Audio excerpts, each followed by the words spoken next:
Rupert Everett, The Happy Prince, bellissimo film, complimenti. Grazie. Viene fuori una figura di Oscar Wilde alla quale forse non siamo abituati, siamo sempre abituati a pensarlo in una maniera più iconica. Qui invece, senza paura, viene raccontato anche l'aspetto un po' più scabroso, forse un po' più brutto, tra virgolette. Vagabond. Questa è la versione Vagabond. Esatto. Era perché questa volontà? Perché la voglia di raccontare Oscar Wilde in questo modo?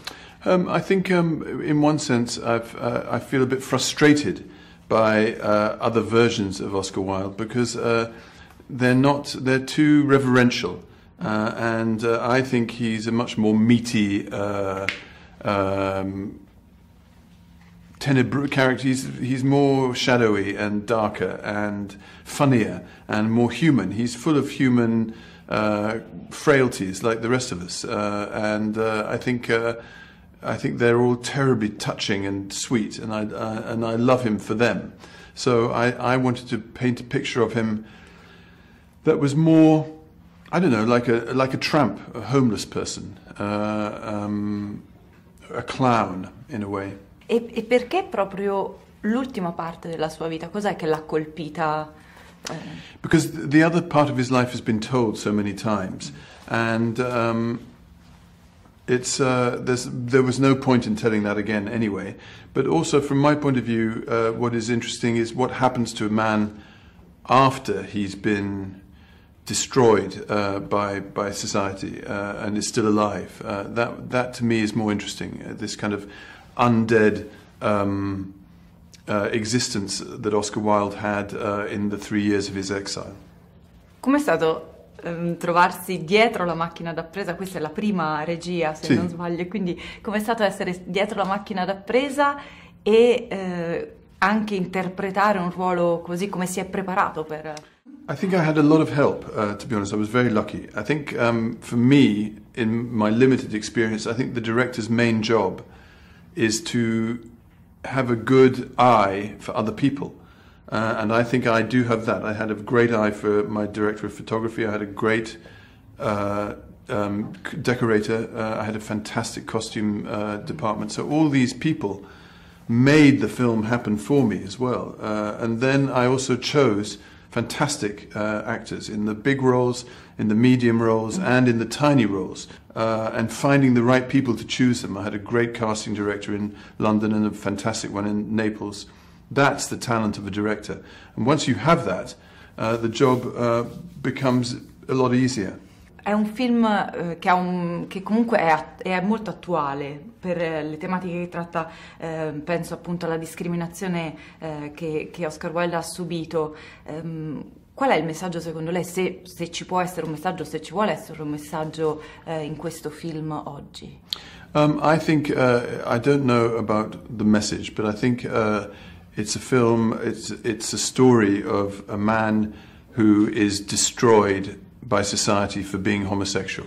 And I think that is, unfortunately, a thing that we can see all over the world still, and not only all over the world, but also in our own countries.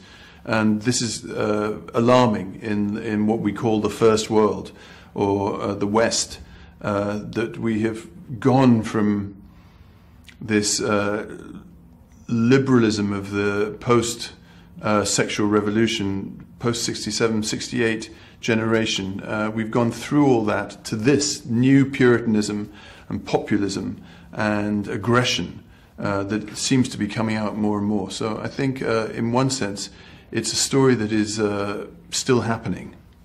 C'è una bellissima fotografia, un bellissimo affresco proprio quando in tutte le immagini, in tutte le inquadrature, e c'è anche un modo di raccontare l'omosessualità in Inghilterra e l'omosessualità vissuta in Italia, quindi un diverso balance proprio. Sembra quasi che ci sia più libertà forse in Italia in quel periodo. I think the thing is that homosexuality didn't really exist. It wasn't, I think, because it didn't exist as a word or as a way of life, it was quite easy for people from Naples, young Neapolitans with not much money, to just accept it as just something that happened. I think it's difficult to make an analogy between homosexuality now and homosexuality in the days of Oscar Wilde. But definitely, the further south you went, the more easygoing people were, the less problems people had with other people's idiosyncrasies. I think that's the thing. I don't think we have made now such an issue out of sex. It's such a huge thing. But really, to somebody who isn't hindered by any kind of education or culture, it doesn't have the same force, or it's not the same issue. The scene with the woman who comes into the party is a true scene. It happened in a party of a man called Baron von Gloden, who lived in Sicily, and he was having a kind of orgy, and one of the men's mothers came in and said, "Where are the sluts? I'm going to kill them, and I'm going to kill you." And then when she discovered it was all guys, she just said, "Oh, that's fine. Don't worry. I'm so sorry." And she just went away.